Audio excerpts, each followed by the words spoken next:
Hey guys, how's it going? My name's AppWiz and I'm going to show you how to enable or disable the ad blocker in Google Chrome on iPhone.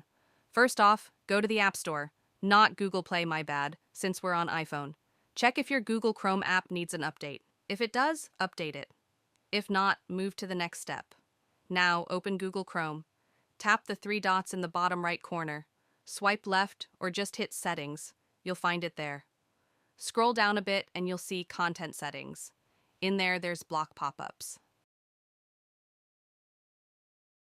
That's what controls ads in Chrome. Basically, block pop-ups means blocking ads on iOS. If you toggle it off, you disable the ad blocker, letting ads show. If you toggle it on, you enable it, blocking ads. If this helped, drop a comment, like, and subscribe. Thanks for watching.